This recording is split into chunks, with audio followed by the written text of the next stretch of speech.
Deuxième année, exercice C1D, diviseur et multiple. Première question.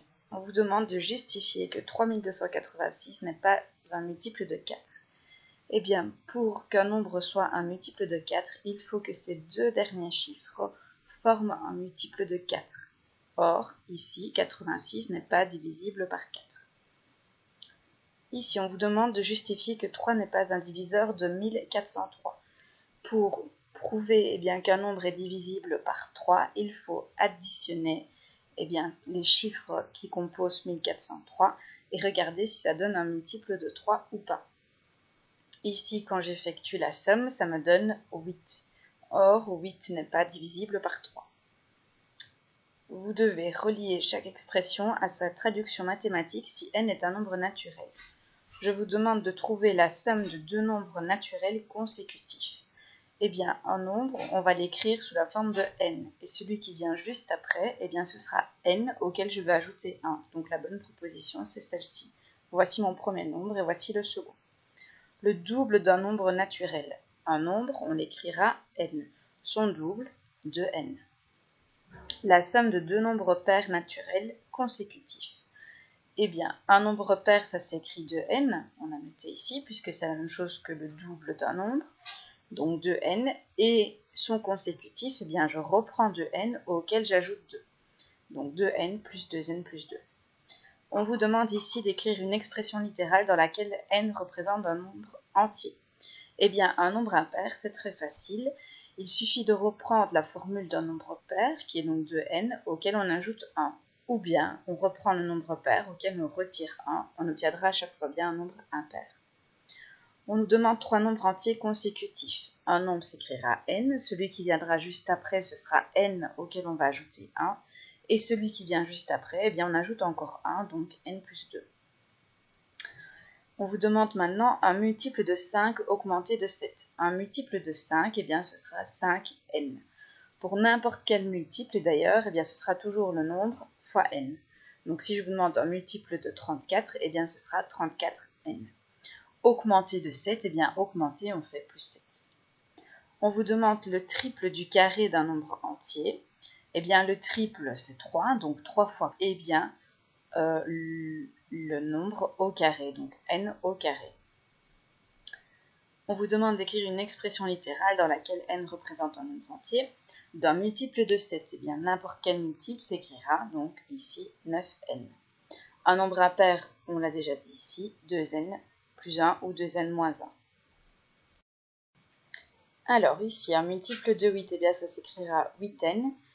Et l'opposé du carré d'un nombre, l'opposé c'est moins, et le carré d'un nombre c'est n au carré. Alors ici, on nous demande s'il est possible de trouver trois nombres entiers consécutifs dont la somme est 451. Pour pouvoir répondre à cette question, on va résoudre l'équation.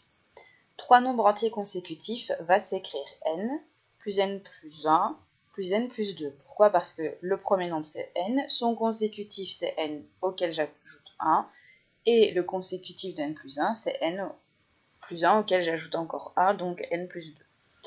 Et je me dis, est-ce que c'est égal à 451? Je vais donc résoudre cette équation. N, ça fait 3n. 1 plus 2, ça fait 3. Je vais résoudre l'équation en isolant le 3n. Pour isoler le 3n, je vais neutraliser le plus 3. Je vais donc faire moins 3 de part et d'autre. Il me reste 3n qui est égal à 448. Pour pouvoir obtenir n, je vais donc devoir neutraliser le 3 en faisant diviser par 3 de part et d'autre. Mais 448, ça ne se divise pas par 3. Donc, la réponse à ma question est non. On ne peut pas trouver trois nombres entiers consécutifs dont la somme est 451. Alors ici, on vous demande de compléter le suivant pour obtenir une décomposition en facteur premier. Une décomposition en facteur premier consiste à décomposer en nombre, c'est-à-dire en nombre premier, donc en facteur premier. Donc ça veut dire qu'ici, à droite de ma barre, je ne veux voir que des nombres premiers.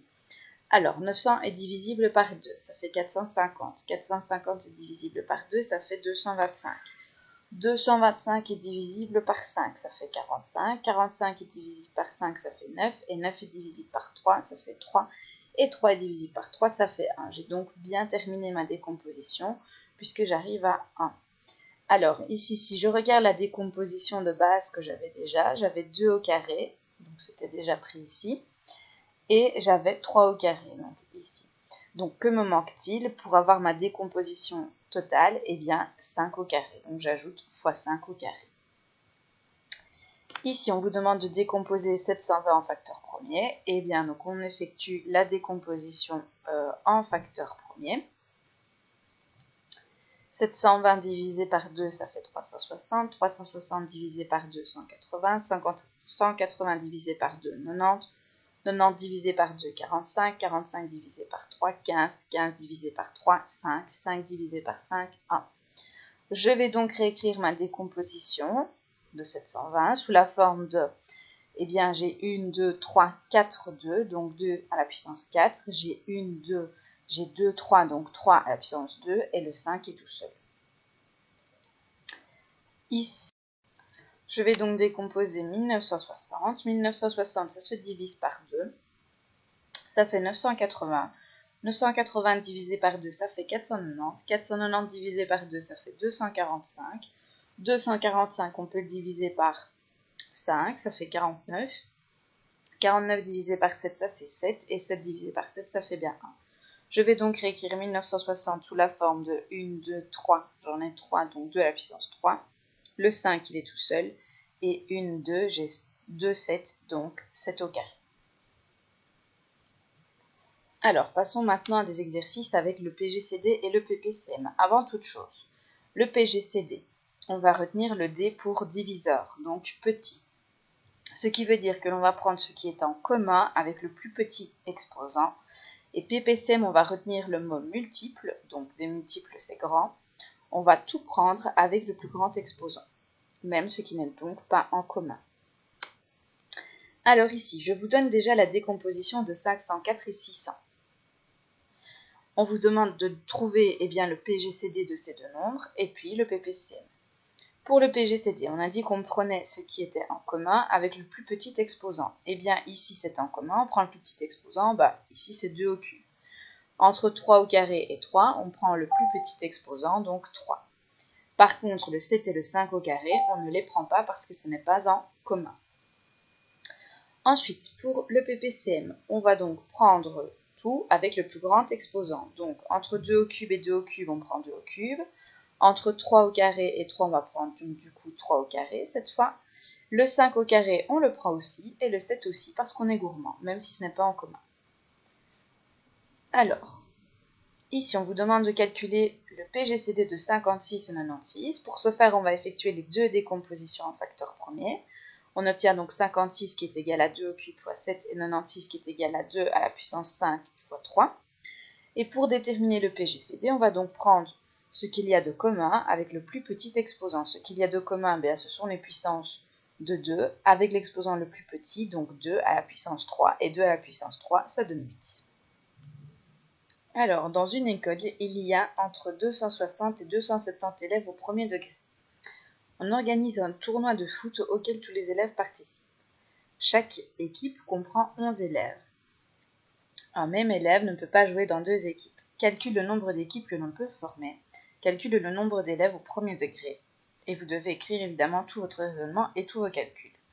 Alors ici, on va donc chercher en fait un multiple compris entre 260 et 270 qui est divisible par 11. Pourquoi? Parce que chaque équipe doit être au total.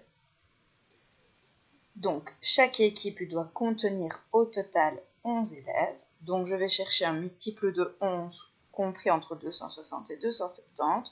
Ce sera donc 264. Il y a donc 264 élèves au premier degré. Et pour savoir combien d'équipes on va pouvoir former, il suffit de faire 264 divisé par 11, ce qui donne donc un nombre de 24 équipes. Alors, dans la cour de récréation, 20 élèves doivent se partager 302 billes. Ali, un élève du groupe, propose « Partagez-vous équitablement le maximum de billes, je prendrai celle qui reste.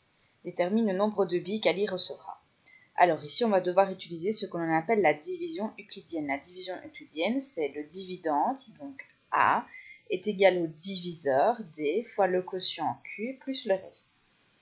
Ici, Ali ne compte pas, donc en fait, je n'ai plus 20 élèves, mais j'en ai 19, puisque Ali prendra le reste. Donc, je vais effectuer la division de 302 par 19. Alors, 19 va 15 fois dans 302, donc 19 fois 15. Autrement dit, chaque élève va recevoir 15 billes. Et Ali prendra le reste. Donc, on va avoir un reste de 17, puisque 19 fois 15, plus quoi doit donner 302? Eh bien, plus 17. Et ça, c'est le nombre de billes qu'Ali va recevoir. Donc, en fait, Ali a arnaqué ses camarades, puisque chaque camarade va recevoir 15 billes, et Ali, lui, en recevra 17, c'est-à-dire 2 de plus.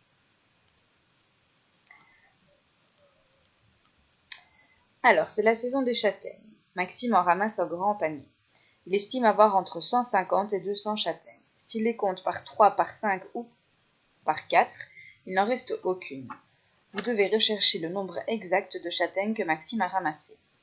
Le nombre recherché, en gros, doit être un multiple de 3, de 4 et de 5. Alors, son nombre doit être également compris entre 150 et 200. Voici donc, eh bien, les multiples de 5 compris entre 150 et 200. Et alors, ce que l'on a fait, c'est qu'on a barré au fur et à mesure les nombres qui n'étaient pas des multiples de 3 ni des multiples de 4.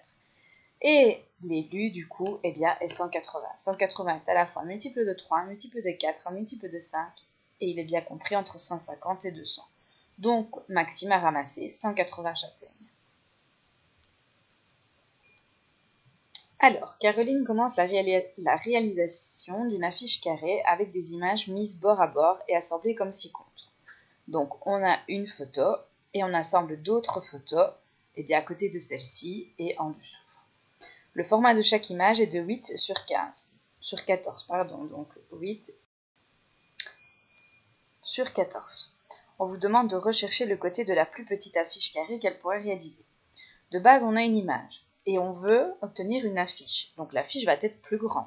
Donc comme c'est plus grand, on va chercher des multiples et donc on va devoir calculer le PPCM. Alors pour ce faire, on va calculer le PPCM de 8 et 14 en effectuant donc les deux décompositions en facteur premier. On va chercher donc le PPCM. Le PPCM de 8 et 14, on se rappelle que l'on prend tout avec le plus grand exposant, donc entre 2 au cube et 2, on prend 2 au cube, et on prend le 7. Autrement dit, le PPCM de 8 et 14 est 56. Ce qui veut dire que la plus petite affiche carrée fait donc 56 cm de côté. Alors, pour une activité, un enseignant répartit 132 filles et 84 garçons en formant le plus grand nombre de groupes mixtes. Tous les élèves participent. Chaque élève appartient à un seul groupe. Le nombre de filles est le même dans chaque groupe. Le nombre de garçons est le même dans chaque groupe. On vous demande de déterminer le plus grand nombre de groupes mixtes formés. On vous demande également de déterminer le nombre de filles dans chaque groupe, le nombre de garçons dans chaque groupe, et vous devez écrire évidemment tout votre raisonnement. Alors, on veut faire des groupes. Donc, on va faire des groupes, ce qui veut dire qu'on va avoir des groupes plus petits, donc plus petits que 132 et 84. Donc, on va chercher des diviseurs. Donc, le diviseur commun entre 132 et 84. Donc, on va calculer le PGCD de ces deux nombres. On effectue les deux décompositions en facteur premier. On obtient ceci. Pour pouvoir déterminer le PGCD, on sait que l'on doit prendre ce qu'il y a de commun avec le plus petit exposant. Donc, entre 2 au carré et 2 au carré, on prend 2 au carré. Entre 3 et 3, on prend 3. 11 et 7, ce n'est pas en commun, donc on ne prend pas. Ce qui nous donne donc un PGCD qui est égal à 12, ce qui veut dire qu'on pourra faire 12 groupes mixtes. On aura donc dans chaque groupe 11 filles et 7 garçons. Comment a-t-on trouvé ces réponses? On a fait 132 divisé par 12, ça donne 11. Et on a fait 84 divisé par 12, ça donne 7. Alors, 3 GSM sonnent à intervalles réguliers pour signaler que leur batterie est presque déchargée. Le premier sonne toutes les 4 minutes, le deuxième toutes les 6 minutes, le troisième toutes les 9 minutes. À 10h40, les 3 GSM sonnent en même temps. Détermine l'heure à laquelle ils sonneront à nouveau ensemble. Sonner en même temps, ça veut dire qu'on va obtenir un nombre qui sera plus grand. Donc on va chercher un multiple, ce qui veut dire qu'on va chercher le PPCM. PPCM de qui? De 4, 6 et 9. On effectue les 3 décompositions en facteur premier et puis on détermine le PPCM. Alors, on prend ce qu'il y a de commun, enfin, on prend ce qu'il y a de commun avec le plus grand exposant, donc ici, ce sera donc entre 2 au carré 2, eh bien 2 au carré, puisque de toute façon, il n'y a pas de puissance 2 là-bas. Entre 3 et 3 au carré, ce sera 3 au carré, et de toute façon, il n'y a pas de 3 au carré là-bas. Donc, mon PPCM, ce sera 2 au carré fois 3 au carré, donc 4 fois 9, 36. Ce qui veut dire qu'ils vont sonner ensemble toutes les 36 minutes. Alors, étant donné que eh bien, les 3 GSM avaient sonné en même temps à 10h40, j'ajoute 36 minutes à 10h40, ça me donne donc 11h16. Donc, les 3 GSM vont ressonner en même temps à 11h16. Alors, à l'entraînement, 3 cyclistes font des tours d'un étang. Jean effectue un tour en 9 minutes, Eva en 10 minutes et Philippe en 15 minutes. Ils ont commencé leur entraînement au même endroit et en même temps à 14h15. On doit déterminer l'heure à laquelle ils vont se retrouver à nouveau ensemble à leur point de départ. Au même endroit et en même temps. On va donc chercher un nombre qui est plus grand. Logique, on ne sait pas revenir en arrière. Donc, on va chercher un multiple. Qui dit multiple dit PPCM. On va donc chercher le PPCM de 9, 10 et 15 en effectuant les 3 décompositions en facteur premier. On va déterminer le PPCM. Le PPCM sera donc 2 fois 3 au carré fois 5, ce qui donne donc un PPCM qui vaut 90. Ce qui veut dire qu'ils vont se retrouver ensemble à leur point de départ après 90 minutes. Étant donné qu'ils sont partis à 14h15, eh bien, ils se retrouveront donc à 15h45 au même point de départ. Alors, la troupe de théâtre de l'école va se produire dans une salle des fêtes. Pour cette occasion, des professeurs ont disposé des chaises en rangée de 24 places numérotées de 1 à 600. Le jour de la représentation, l'organisateur se rend compte que cette numérotation n'est pas pratique, car par exemple, il est difficile de trouver directement la rangée qui correspond au numéro 479.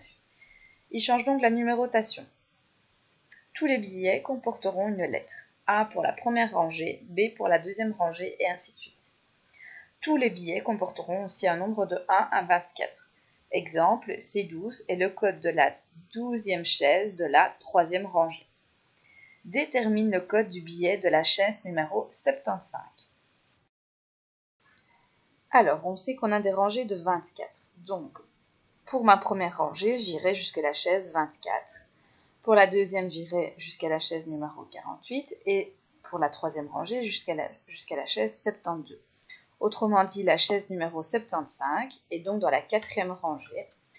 Et ce sera donc la troisième chaise, donc ce sera la D3. Alors ici, on demande de déterminer le numéro de la place du billet G7. On sait que ce sera donc la chaise numéro 7 sur la rangée G. Autrement dit, la rangée G, eh bien, ce sera donc la